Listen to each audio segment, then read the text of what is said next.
comigo, nós vamos ler palavra de Deus no livro de Deuteronômio.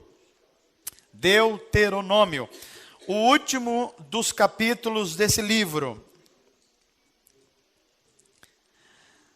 Deuteronômio é o último dos chamados 5 livros da lei, ou os livros deuterocanônicos, ou ainda a gente poderia chamar de Pentateuco, Penta de 5. Gênesis, Êxodos, Levíticos, Números e Deuteronômio. Livros todos esses atribuídos a sua escrita ao profeta Moisés. E aqui o que nós vamos ler, o último capítulo é o de número 34.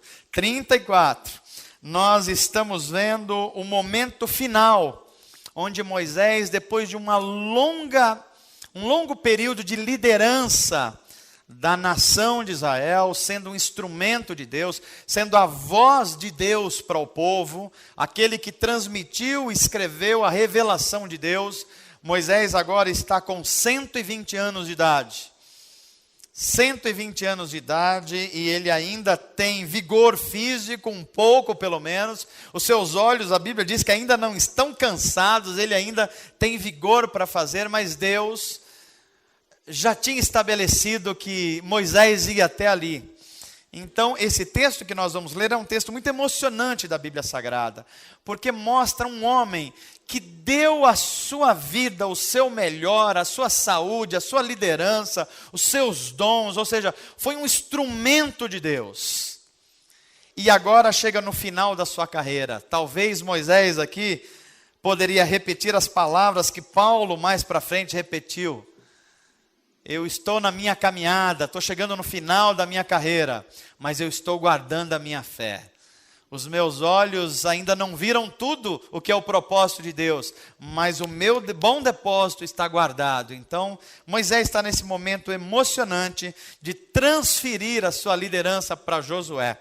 E é isso que nós vamos ler agora, a palavra de Deus. Diz assim, Deuteronômio, capítulo 34, verso 1.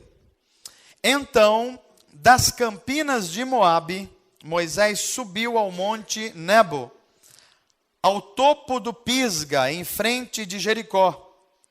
Ali o Senhor lhe mostrou a terra toda, de Gileade a Dan, toda a região de Naftali, o território de Efraim e Manassés, toda a terra de Judá, até o mar ocidental, o Neguebe e toda a região que vai do vale de Jericó à cidade das palmeiras, até Zoar.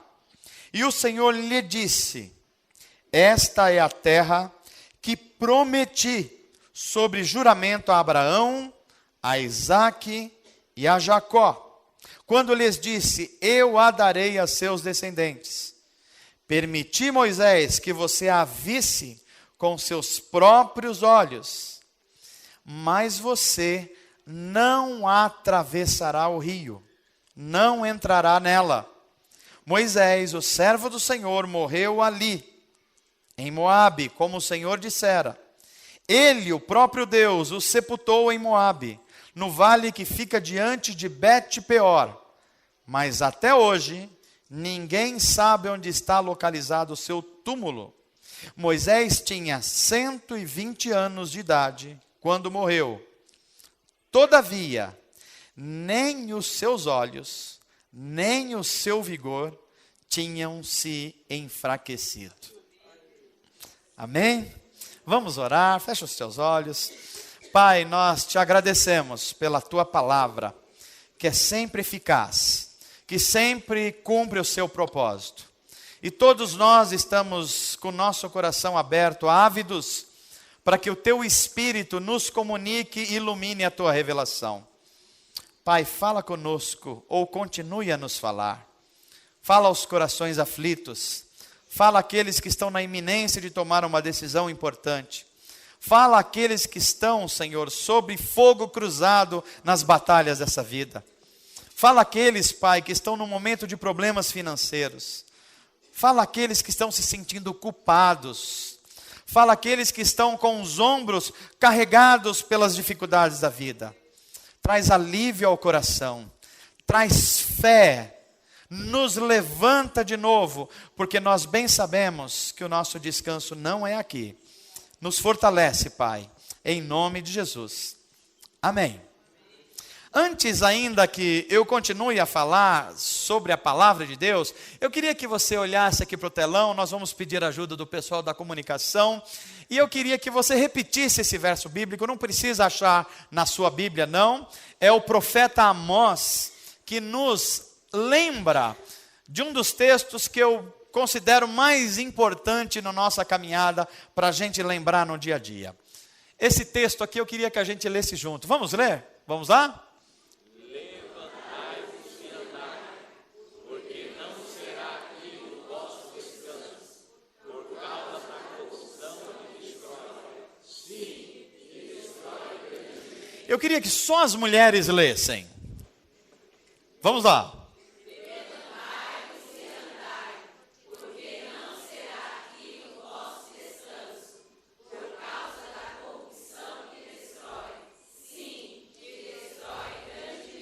Agora, mulheres, espere só para ouvir os homens falando isso. Olha só, vamos lá. Levantai-vos e andai, porque não será aqui o vosso descanso, por causa da corrupção que destrói. Sim, que destrói grandemente. Que maravilha isso, né?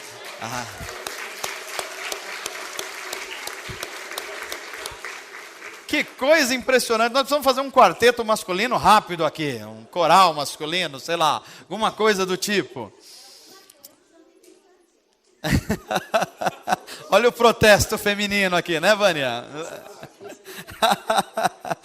Amados, os cristãos, de forma geral, e até mesmo os não cristãos, eles creem que a Bíblia é a palavra de Deus. Você crê que a Bíblia é a palavra de Deus? Amém. Pois é.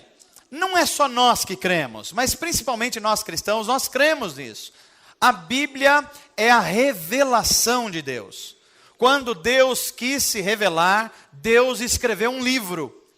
E ao escrever um livro, ele utilizou-se da vida de alguns personagens, como Moisés, por exemplo, para que essa revelação chegasse até nós. Se Deus não se revelasse, nós não o conheceríamos. Veja que a iniciativa é de Deus. Deus teve a iniciativa de se tornar conhecido.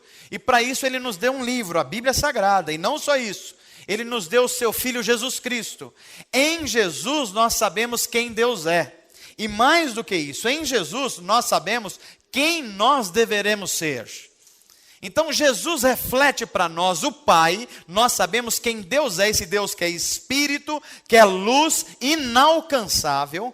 Mas em Jesus também nós sabemos quem nós devemos ser. Ele é o nosso modelo de vida. Então nós cremos que Deus é o autor da Bíblia. O Deus Altíssimo nos dá um livro, na verdade um conjunto de 66 livros, que nós chamamos de Bíblia Sagrada, e que nós cremos ser a revelação de Deus, dos seus propósitos, dos seus planos para a humanidade. Até aí nós temos certa unanimidade. O problema surge quando nós passamos a interpretar essa revelação. Se nós pegarmos os grupos dos protestantes, dos pentecostais, dos adventistas, dos testemunhas de Jeová, até mesmo dos espíritas, se a gente pegar o mundo assembleiano, batista, presbiteriano, quadrangular, as comunidades, se a gente pegar os anglicanos, os católicos, todo grupo de expressão de cristãos no mundo, eles vão concordar que a Bíblia é a palavra de Deus e é a revelação de Deus. Mas na hora de interpretar a palavra de Deus, a revelação, aí nós vamos tendo algumas diferenças. Na hora de aplicar a Bíblia Sagrada aos eventos da vida, nós vamos tendo algumas diferenças importantes. Na hora de olhar para a Bíblia e entender se a Bíblia é um tipo de livro que comunica apenas algumas coisas sábias, isso é um tipo de interpretação. Para algumas pessoas a Bíblia é isso. A Bíblia é um conjunto de conselhos sábios que vale a pena ler. Para outras pessoas, a Bíblia é uma espécie de um livro mágico, em que só os iniciados têm acesso, só os iniciados descobrem. Então, há pessoas que têm até medo de abrir a Bíblia, falando isso é coisa para pastor, para teólogo, para missionário. É um livro que precisa ter uma iniciação para isso. Outros ainda, a Bíblia é uma espécie de horóscopo santo. Ou seja, eu abro a Bíblia para ver como vai ser o meu dia.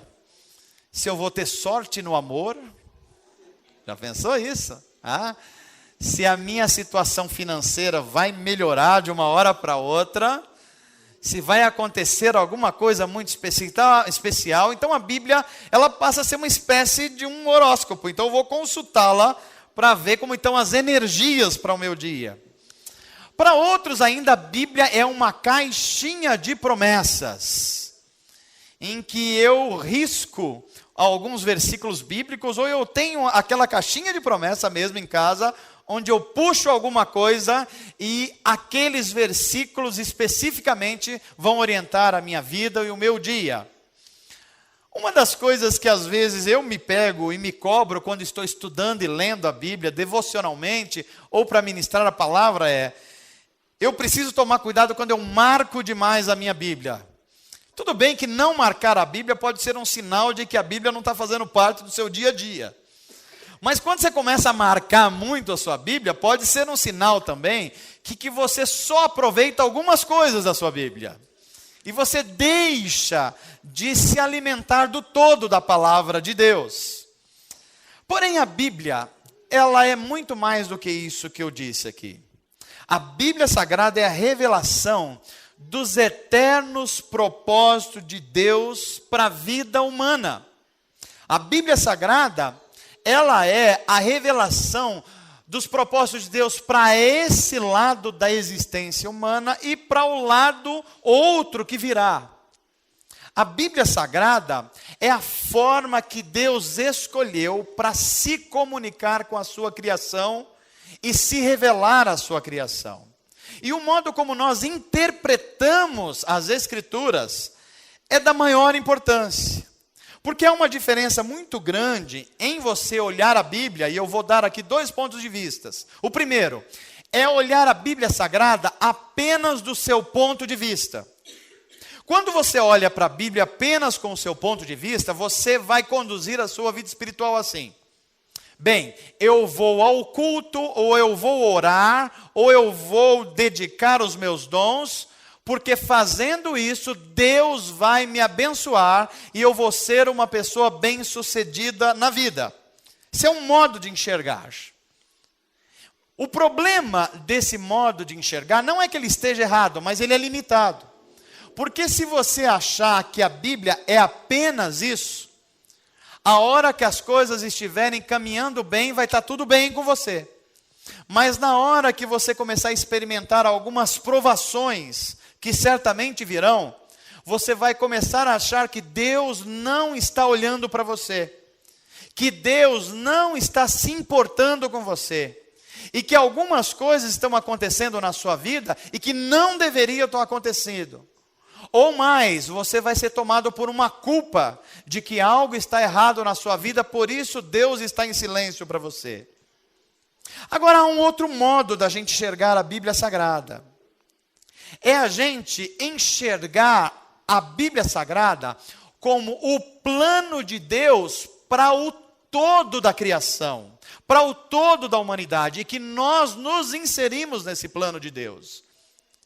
Veja, há um aspecto individual de como Deus trata conosco e nos salva individualmente, mas a gente precisa lembrar que Deus tem o propósito de redimir toda a criação e toda a humanidade. E nós estamos dentro de um plano maior de Deus, em que a nossa vida vai acontecendo no meio desse plano maior de Deus. Eu vou dar um exemplo para você que pode facilitar o que eu estou dizendo. Por exemplo, a Bíblia vai dizer assim: todas as coisas cooperam para o bem dos que amam a Deus. Está na Bíblia ou não está? Está no Novo ou no Antigo Testamento? Está onde? No Novo. Em que livro do Novo? Romanos, em que capítulo de Romanos? Pastor, aí já está... 8, olha, tem gente que está lendo a Bíblia aqui. Olha só, esse texto está em todas as Bíblias, na Bíblia protestante, na Bíblia católica. Até os espíritas conhecem esse texto bíblico. Agora, como é que a gente interpreta isso? Se eu interpreto a Bíblia, ou o meu relacionamento com Deus está baseado num Deus apenas que tem que me abençoar e não deixar eu passar por nenhuma provação, eu vou entender que esse texto está dizendo assim, que todas as coisas, todas mesmo, vão cooperar para o meu bem, e eu vou estar isento das provações, dos problemas, das dificuldades. Por quê? Porque todas as coisas têm que cooperar para o meu bem. Isso é um ponto de vista, aliás, largamente utilizado entre os evangélicos. Mas será que é isso que a Bíblia está dizendo? Quando a gente desvia o nosso ponto de vista individual e traz para a revelação de Deus, então a gente vai ler esse texto, todas as coisas, o bem, o mal, a fartura, a falta, a alegria, a tristeza, a bonança, a tempestade, a saúde, a enfermidade, tudo isso vai cooperar de alguma forma para o meu bem, porque eu estou incluído num plano maior, que é o plano de Deus de redenção da humanidade, e Ele prometeu que cuidaria de mim em todos os momentos da minha vida. Quando a gente interpreta desse jeito, a gente está menos suscetível a desânimos da vida. A gente é capaz de passar pelos desafios da vida de forma mais corajosa. Quando a gente interpreta assim, a gente vai entender que Deus vai usar todas as circunstâncias da minha vida. A alegria, a tristeza, os ganhos, as perdas, a abundância, a restrição. Deus vai usar as orações respondidas e as orações que eu acho que Ele não respondeu. Enfim, Deus vai usar tudo, absolutamente tudo, e de alguma forma sobrenatural e sábia, que só Ele sabe fazer, vai usar tudo isso para o meu bem, de acordo com seus propósitos eternos na história. E se há um exemplo na Bíblia Sagrada em que nós podemos ver essa realidade, de forma nua e crua, é na vida do profeta Moisés. Que vida fascinante a vida desse homem, Moisés. Que vida cheia de intensidade. Que vida em que alguém que poderia ter um rumo totalmente diferente se submeteu a Deus. Confiou em Deus, e até no momento último da sua vida, que Deus está cuidando do seu funeral, olha só, o próprio Deus cuidando do seu funeral, ele está falando cara a cara com Deus, e Deus fala assim: Moisés, vem aqui que eu vou mostrar o que você não pôde ver ainda. E Deus leva Moisés num alto de um monte, bem alto, e fala assim: Moisés, olha, está vendo aqui, de Gileade até Dan? Está vendo de oeste a leste? Está vendo de norte a sul? Está vendo as montanhas? Está vendo as planícies? Pois é, foi dessa terra que eu falei para os seus pais, Abraão, Isaque e Jacó. Foi por isso que eu formei um povo. Foi por isso que você deixou de ser um príncipe do Egito para ser um príncipe dos céus. Para conduzir essa gente, e eu vou trazer agora bonança. Eu vou trazer um tempo de paz, eu vou trazer um tempo de prosperidade, mas a sua vida foi algo de especial que essa nação vai se lembrar para sempre. E é nesse contexto que Moisés passa dessa vida para outra, e a sua história chega até nós de uma forma tão intensa. E quando a gente olha para a vida desse homem, há algumas coisas muito especiais. Primeiro, Moisés, acho que está falhando aqui, né? Vamos ver se a gente substitui um pouquinho. Tem outro aqui.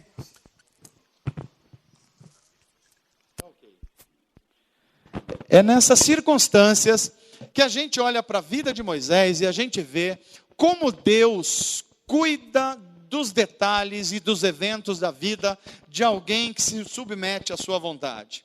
Primeira coisa que é importante é que nós estamos falando de um homem em que pela primeira vez, Deus se revela e manda ele escrever uma revelação.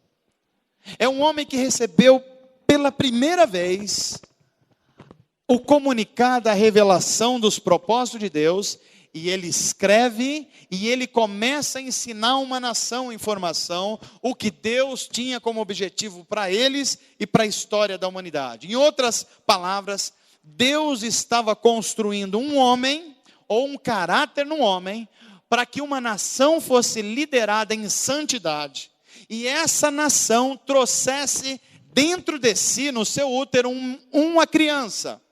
Essa criança que foi prometida em Gênesis 3. E essa criança mudaria o destino e a situação de toda a humanidade. Moisés fazia parte desse grande plano, ainda que ele não tivesse total consciência disso.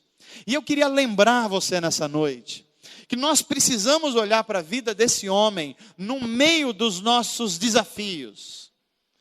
Porque Moisés, no momento que ele estava vivendo tudo isso, ele não tinha clareza de toda a grandeza desse propósito.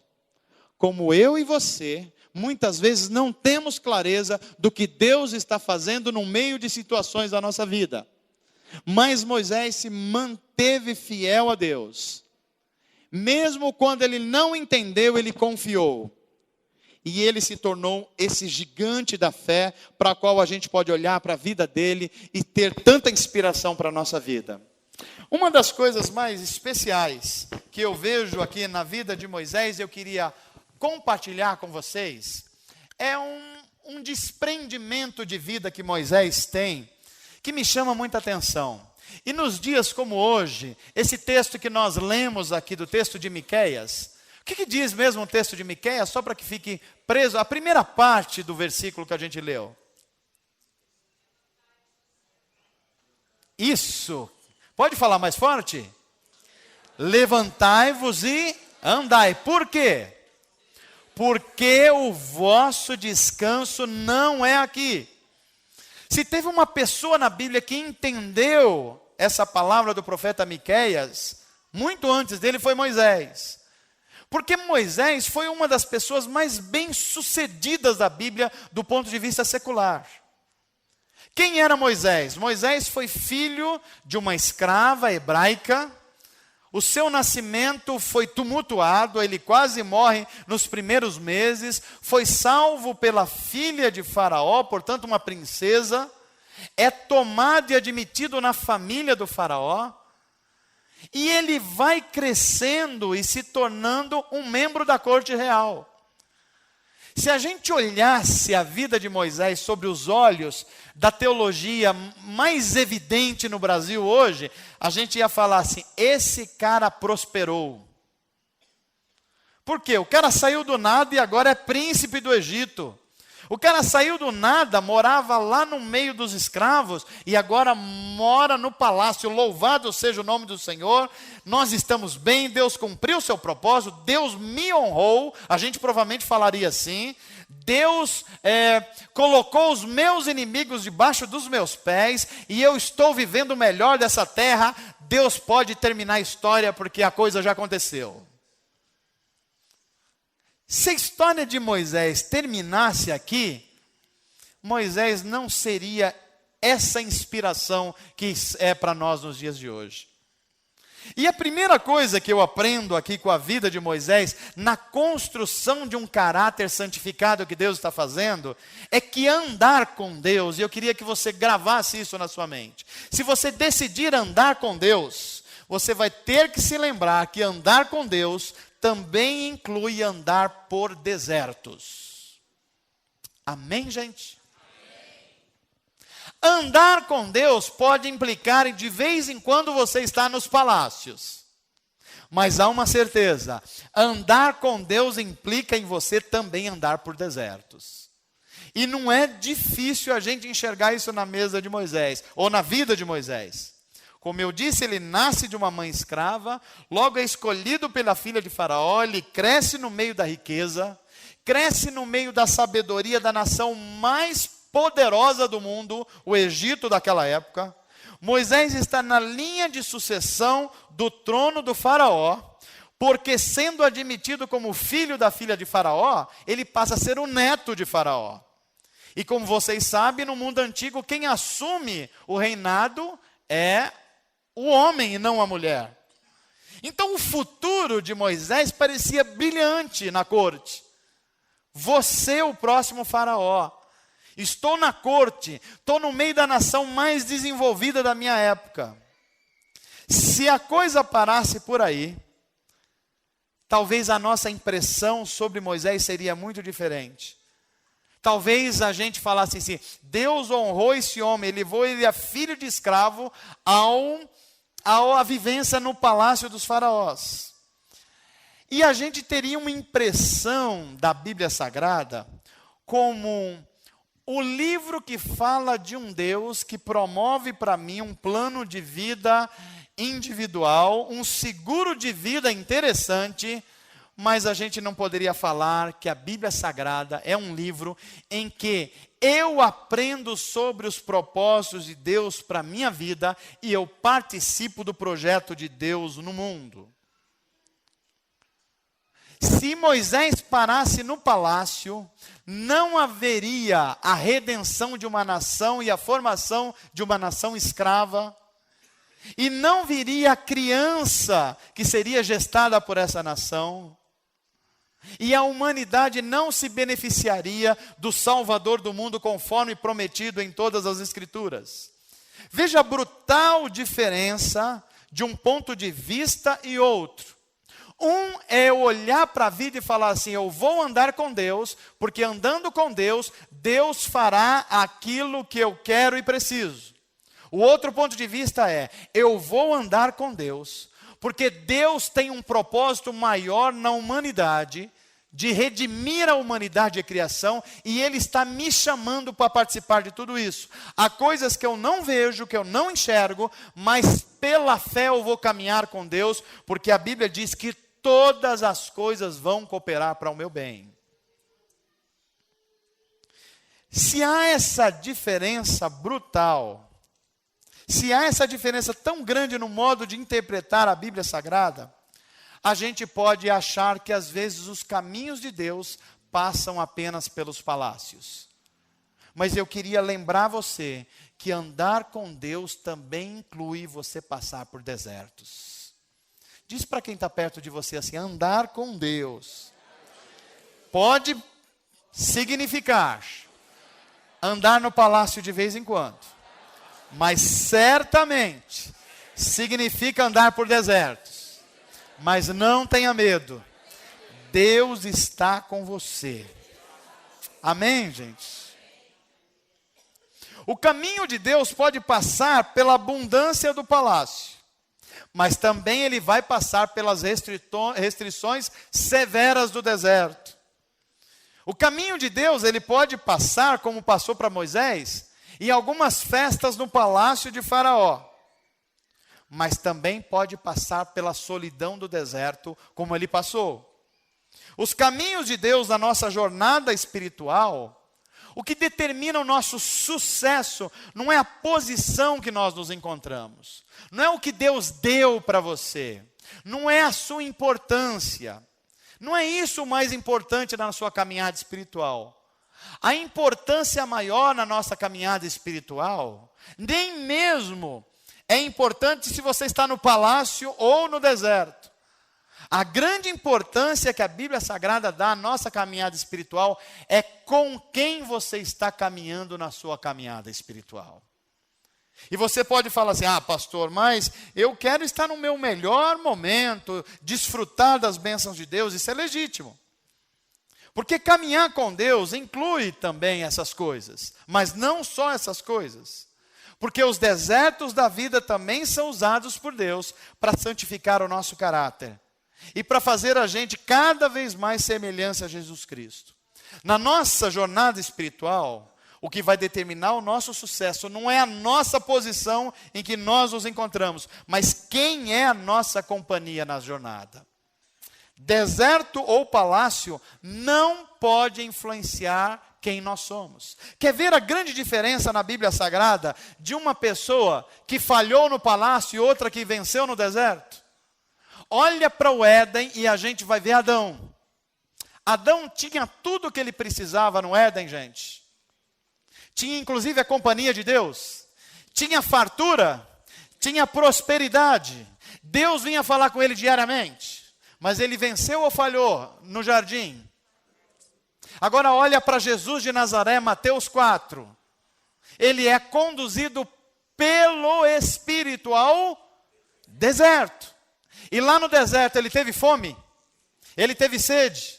Ele sentiu falta de pessoas do seu lado? Sentiu todas as dores humanas possíveis? Mas ele venceu no deserto ou não venceu? Porque Deus estava com ele e ele estava em obediência ao plano de Deus. Isso leva a eu entender que se eu estiver no palácio ou no paraíso, mas Deus não estiver comigo, não vai adiantar nada. Da mesma forma, mesmo que eu estiver no deserto, na privação, na dificuldade, na angústia, no meio de lutas, se Deus estiver comigo, eu vou sair lá do outro lado, porque é promessa de Deus. Amém, gente? Então diz assim comigo: andar com Deus inclui passar por desertos. Agora veja, olhando para Moisés, a gente sabe muito bem disso. Porque Moisés passa os primeiros 40 anos da vida dele, aonde? No palácio. E o que Moisés faz de importante? Praticamente nada. Os segundos 40 anos de Moisés, onde ele está? No deserto, na solidão. E aí Deus começa a se revelar a ele, e Moisés começa a ser preparado para ser um dos homens mais extraordinários da história. Enquanto ele esteve no deserto, Deus estava preparando a ele para os momentos que viriam depois. E eu aprendo com a vida desse homem extraordinário um segundo princípio, que é lá no meio do deserto, lá no meio da privação, que Deus vai trazer provisão para a nossa vida. Você crê nisso? Crê mesmo? Ao olhar para a vida de Moisés, nós podemos ter certeza do cumprimento dessa promessa. Como eu disse, esse homem viveu 120 anos. E a gente vibra quando fala de Moisés. Por exemplo, o Novo Testamento e os outros livros vão dizer que ninguém fez mais milagre do que Moisés na Bíblia Sagrada, fora Jesus. Moisés é esse nome. O nome mais importante do Antigo Testamento é Moisés. De todos os profetas da Bíblia, Moisés é considerado pelo povo judeu o maior de todos eles. Quando a gente fala de lei do Senhor, a gente está falando da lei de Moisés. Ou seja, só isso mostra a importância desse homem. Agora, dos 120 anos que ele viveu, sabe quantos anos ele viveu no deserto? 2/3 de tudo isso. Só os primeiros 40 que não, depois os 40 solitário, e os outros 40 com o povo de Deus. E tem mais, depois de ser esse grande Moisés que a gente conhece, ainda assim ele não entrou na terra prometida que os outros entraram. A gente começa a olhar para tudo isso e começa a ver que Deus tem alguns caminhos que nós não entendemos e nós precisamos confiar nele, porque se nós confiamos que todas as coisas cooperam ao nosso bem, todas as coisas mesmo vão cooperar para o nosso bem. Amém, gente? Vamos sair daqui com essa confiança? Agora, é justamente nos anos de deserto que Deus foi construindo em Moisés esse homem estupendo e admirado, que praticamente toda a humanidade, todas as religiões do mundo admiram. Moisés é admirado pelos cristãos, mas pode perguntar para um muçulmano, ele admira enormemente. Pode perguntar para um budista, Moisés é considerado. Recentemente houve uma pesquisa nos Estados Unidos e Moisés foi considerado entre os 3 ou 4 nomes mais importantes da história. Como é que Deus construiu o caráter desse homem? 2/3 da vida dele vivendo num deserto. Quando o povo de Israel, sob a liderança de Moisés, viu apertado de sede em pleno deserto, o que é que Deus faz? Deus começa a prover a coisa necessária no meio do deserto. É por isso que eu queria encher você de esperança nessa noite com essa palavra. Deus não precisa de apoio humano para mudar uma situação ruim. Deus não precisa dos políticos para fazer o que Ele precisa fazer. Deus não precisa nem mesmo das chamadas autoridades humanas para fazer o que Ele precisa fazer. Ele pode usar tudo isso, mas Deus pode mudar o sentido e a provisão de uma história apenas com uma palavra dele, como fez com Moisés e o povo de Israel. Quando eles sentiram sede no meio do deserto e não tinha aonde buscar, não tinha alternativa, sobrenaturalmente Deus fala assim: Moisés, bate nessa pedra, porque dessa pedra eu vou fazer jorrar água. O Deus que supre no meio do deserto. Quando o povo ficou faminto e não tinha o que comer, andando no deserto em direção à terra prometida, e não tinha mais comida, Deus faz chover pão do céu. Eu queria que você encorajasse a pessoa que está perto de você. Fala assim: quando Deus quer fazer, até chover pão do céu Ele faz fazer. Você entendeu? O Deus que você serve. Nós precisamos aprender com esse Moisés e com a fé desse homem, que andar com Deus, não importa onde você esteja, vai haver suprimento dos céus para você. Enquanto nós estivermos no deserto, Deus vai preparar alguns oásis para o nosso refrigério. Enquanto nós estivermos no deserto, Deus vai preparar a natureza, a criação, para suprir as necessidades. Mas deixa eu dizer uma coisa para você. Oásis não é o fim do deserto. Vou repetir isso. O oásis de Deus não é o fim do deserto. Porque o profeta Miqueias está dizendo o que para a gente? Levanta e anda. Por quê? Porque o vosso descanso não é aqui. Tem muita gente confundindo essa palavra de Deus. Tem muita gente que está achando que o oásis que Deus dá, o refrigério que Deus dá, a bênção que Deus dá, a bênção financeira que Deus dá, os filhos, a paz na família, isso é o ponto final da vida. Mas isso não é. Isso é um oásis no meio do deserto. Porque a Bíblia está dizendo: o teu descanso não é aqui. Há muita gente que está sendo abençoado por Deus, mas se iludindo.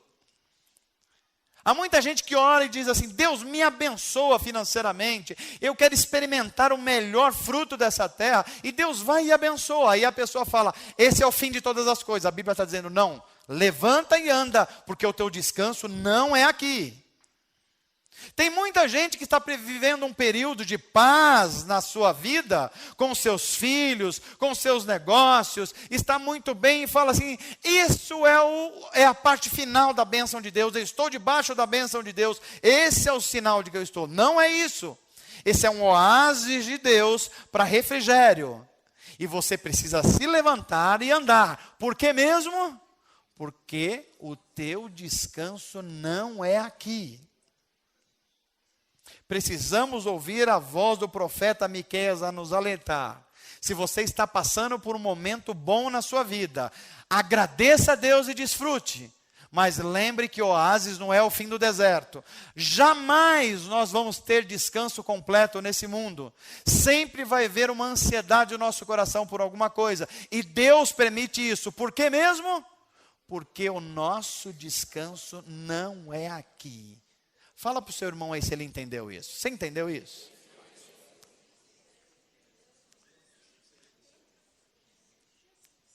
Terceira coisa que eu aprendo com esse homem extraordinário chamado Moisés, é que esses desertos pelos quais Deus permite que a gente passa, só pode ser vencido por gente que tem uma causa. Vou repetir aqui. Só consegue passar por esses desertos permitidos por Deus na nossa vida, que pode ser uma enfermidade, que pode ser um problema familiar, que pode ser uma crise nos negócios, que pode ser uma crise de fé, que pode ser um desânimo. Só passa por esses desertos aqueles que tem uma causa para viver. E essa é uma das maiores lições da vida desse gigante da fé chamado Moisés. Quando a gente olha para as dificuldades e limitações da vida dele, é natural que a gente pergunta assim: como é que esse homem pôde vencer todos os obstáculos e manter-se fiel a Deus e se tornar um dos mais ilustres seres humanos que a gente conhece, tendo todas as dificuldades que ele teve? Por exemplo, Moisés nasceu escravo, quase foi morto nos primeiros anos de vida.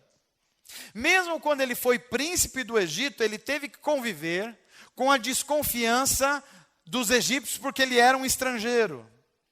Ele tinha um problema de saúde que a gente não sabe muito bem o que é, que ele tinha dificuldade de falar. Talvez uma gagueira intensa, ou talvez uma timidez de espírito. Ele foi questionado, e é muito interessante isso. Enquanto uma nação inteira às vezes ouvia Moisés, a própria família questionava a autoridade dele, como foi o caso de Miriam e do irmão dele. Ele teve que fugir e viver no deserto e abandonar o conforto do palácio, porque ele amava a justiça e o bem. Como é que alguém que pode suportar tantas adversidades, ainda assim pode ser vitorioso? A resposta na Bíblia Sagrada que a gente vai ver é porque Moisés temia Deus e tinha uma causa para viver. Só pode ser vitorioso de verdade, nos desafios da nossa vida, aquele que teme a Deus de verdade e vive por uma causa. E você perguntaria assim: qual era a grande causa de Moisés? Vocês acham que a grande causa pelo qual Moisés vivia era se tornar príncipe do Egito? Você acha que era se tornar um grande sheik árabe e colecionador de carros de luxo? Eu não sei que carro de luxo tinha naquela época, devia ser de um carro de boi, um cavalo manga larga. Você acha que ele viveu para isso? Quando nós olhamos para a Bíblia Sagrada, ele tinha um sonho. E que sonho é esse? Eu nasci naquele povo, e aquele povo está sendo escravo dos egípcios, e o meu sonho, a minha causa é ser um instrumento de Deus para livrar aquele povo da escravidão, porque eu tenho uma promessa. E qual é a promessa? Que Deus vai formar um povo a partir de Abraão, Isaac e Jacó, e esse povo vai ser o modelo de Deus de justiça para o mundo, e eu estou cooperando com tudo isso, eu sonho com isso, eu sonho em libertar esse povo, eu vou viver por essa causa, eu vou aguentar qualquer coisa porque eu tenho uma causa. Qual é a minha causa? Ver o meu povo livre, vivendo em bondade e justiça, e vendo Deus salvar todos eles para a glória de Deus e para o nosso bem. Só quem tem uma causa é capaz de atravessar desertos e sair do outro lado vitorioso. Um dos grandes problemas do nosso tempo é que os cristãos perderam noção de que estão em missão no mundo. Perderam a noção que estão defendendo uma causa que é a maior de todas as causas. Qual seja? A causa de Deus, de justiça e salvação. Há muitos cristãos que estão vivendo hoje apenas para ser abençoados. Há muitos cristãos hoje que estão vivendo apenas para ter uma vida confortável. Há muitos cristãos que estão limitando o seu relacionamento com Deus para ter alguns sinais externos de que a bênção de Deus está com eles. E quando eles chegam no momento e são bem-sucedidos, então eles param por aí. Só que a vida de Moisés é um poderoso exemplo de que algumas dificuldades da nossa vida, alguns desertos da nossa existência, nós só vamos passar por ele quando nós entendermos que nós temos uma causa. E uma causa de verdade justifica qualquer sacrifício. Vamos olhar para a Bíblia Sagrada e enxergar isso. Quando os heróis da fé tiveram uma causa, eles passaram por todo tipo de sofrimento e adversidade e saíram do outro lado porque tinha uma causa. Quando abandonaram a causa, falharam, pecaram e caíram. Olha um personagem da Bíblia, Sansão. Por que Sansão foi chamado e Deus deu força a ele? Porque ele era um juiz de Israel. E o juiz de Israel ia libertar o povo de Israel dos inimigos. Enquanto Sansão tinha essa causa, Deus usou a vida dele e ele venceu dezenas, centenas, milhares de soldados inimigos. Mas teve um período da vida de Sansão que ele esqueceu a causa dele. E ele achou que ele era o bonito, fortão e gostosão. Talvez eu seja a solução dos seus problemas. Parece aquela música da MPB. Ele achou. E quando ele perdeu a causa e achou que Deus estava abençoando ele porque ele era bom, porque ele era bonito, porque ele era forte, ele caiu numa tentação de uma mulher chamada Dalila. Quem não tem uma causa está sujeito a cair facilmente nas tentações da vida. A gente olha para outro personagem da Bíblia muito interessante, Saul, o rei Saul. Quem era Saul? Alguém que Deus incumbiu para ser o primeiro rei da nação de Israel e conduzi-los como um rei. E o começo de Saul foi brilhante, porque a Bíblia vai dizer, eu acho que o Saul concorria com Sansão para ver quem era o mais bonito. Porque a Bíblia vai dizer que quem via Saul ficava impressionado. O homem era alto, forte, bonito. A Bíblia dá uma indicação que quando se olhava o exército de Israel, Saul se destacava, porque onde era a cabeça dos homens, eram os ombros de Saul. Então quando olhava, falava, é aquele cara ali o principal. E Deus deu uma missão para ele conduzir a nação de Israel. Quando ele perdeu essa causa, ele foi vítima do seu próprio ciúme. O ciúme acabou com Saul porque ele perdeu a sua causa.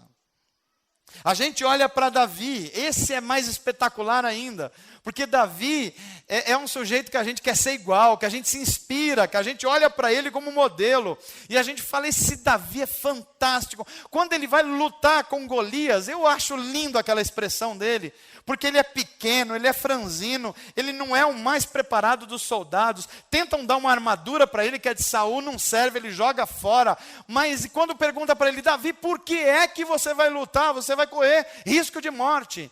Ele vai dizer, esse gigante vai conhecer que há um Deus em Israel. Que causa fantástica! Quando ele tinha a causa, Deus estava com ele, o Espírito do Senhor estava com ele, e ele ia vencer o urso, o leão, o gigante, mas chegou uma hora que Davi conquistou tudo. E ele foi para o palácio. E enquanto os soldados saíam para a guerra, ele ficou lá na banheira. Perdeu a causa. E quando ele perdeu a causa, ele não pôde resistir à tentação de uma mulher. Isso custou enormemente para Davi. Quem não tem uma causa está sujeito a qualquer coisa. A gente olha para Elias, outro gigante da fé, o grande Elias, que fez tantos milagres, que junto com Moisés são os dois maiores do Antigo Testamento. Esse homem, quando tinha uma causa, estava lutando contra os profetas de Baal, e havia uma disputa de quem era o Deus verdadeiro. Ele diz, o meu Deus é o Deus verdadeiro, então vamos fazer uma aposta aqui. Vocês fazem o que vocês quiserem, depois eu vou fazer o que eu quiser. E a gente vai ver qual é o Deus verdadeiro. E ele desafia sem medo toda a autoridade religiosa da sua época. Os opositores todos ele desafia, e ele fica caçoando ainda. Chamem a Baal aí, eu acho que ele foi no banheiro, eu acho que ele estava com dor de barriga, olha só, ousado. Acho que ele comeu uma feijoada, não fez bem, ele não está atendendo vocês, o Deus de vocês. Era capaz disso porque ele tinha uma causa, mas quando ele perde a causa, ele entra numa depressão, ele vai para o fundo da caverna e fala assim, Deus, tira a minha vida. Quem perde a causa, perde até a vontade de viver. Quando a gente olha para Pedro, esse é fantástico, né? Quando o Espírito do Senhor vem sobre ele no Pentecoste, e ele se torna ousado, e ele vai para a praça pública, e ele desafia os judeus, ele desafia o Império Romano, e ele prega ousadamente, e a Bíblia diz que num dia 3.000 pessoas se convertem. Ele tinha uma causa e não tinha medo de morrer, ele se expunha ao Império Romano, aos judeus. Mas a gente vai ver um Pedro também, quando perdeu a causa no momento da vida dele, que ele não queria nem ser contado entre os seguidores de Jesus. E negou o próprio mestre quando uma menina diz: você é um dos amigos do Galileu.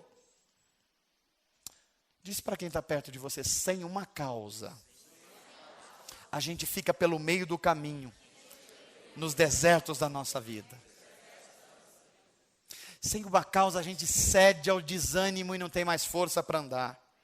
Sem uma causa, a gente cede ao desespero no meio do sofrimento.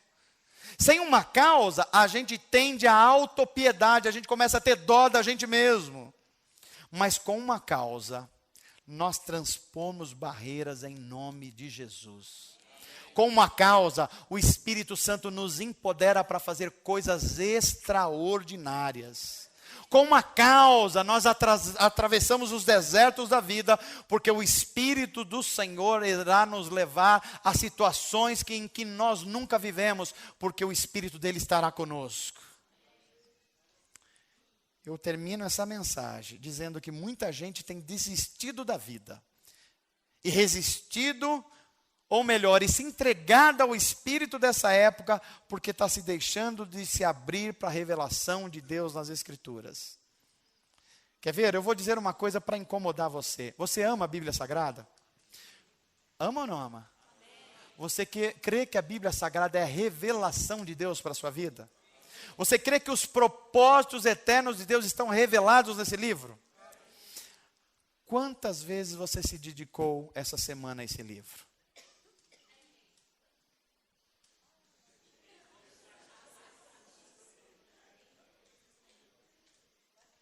O que é que está orientando a nossa vida? É por isso que entre nós há muitos cristãos fracos, desesperados, desanimados, tentando trocar de tudo, e a vida parece desesperada. Pastor, eu vou trocar de país, eu vou trocar de cidade, eu vou trocar de família, eu vou trocar de igreja, eu vou trocar.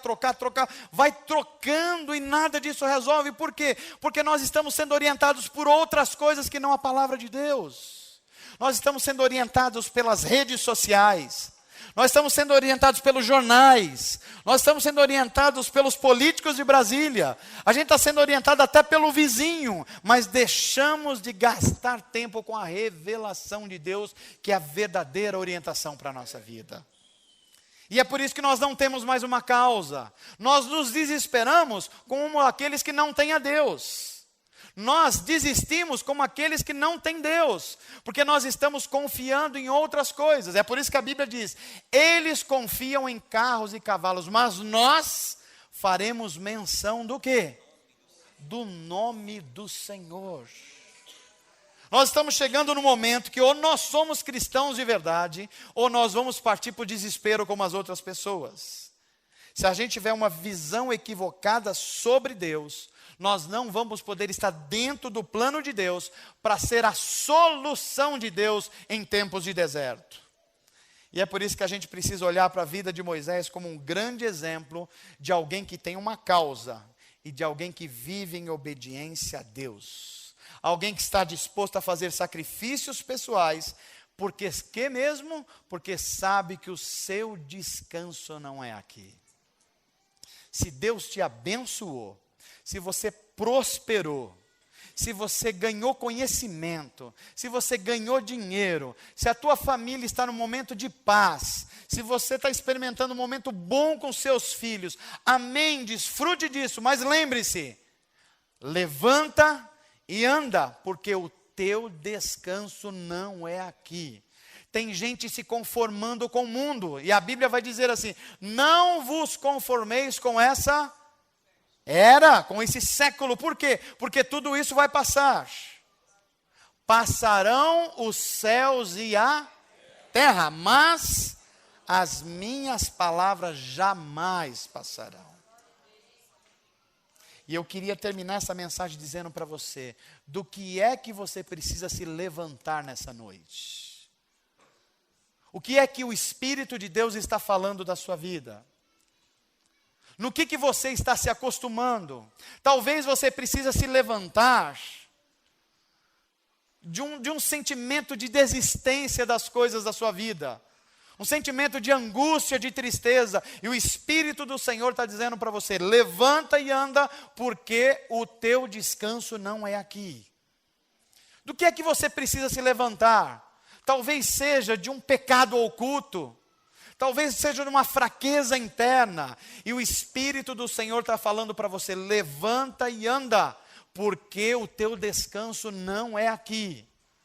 Talvez você precisa se levantar de uma outra situação qualquer, que só o Espírito de Deus está colocando aí dentro de você, de um momento de desespero, de um momento de insatisfação, de um momento em que você está falando com você mesmo: será que nesse momento da minha vida, para que caminho eu vou? Eu caminho para as coisas que eu acredito, ou me deixo ser usado por Deus? A palavra de Deus está dizendo para você: levanta e anda, porque o teu descanso não é aqui.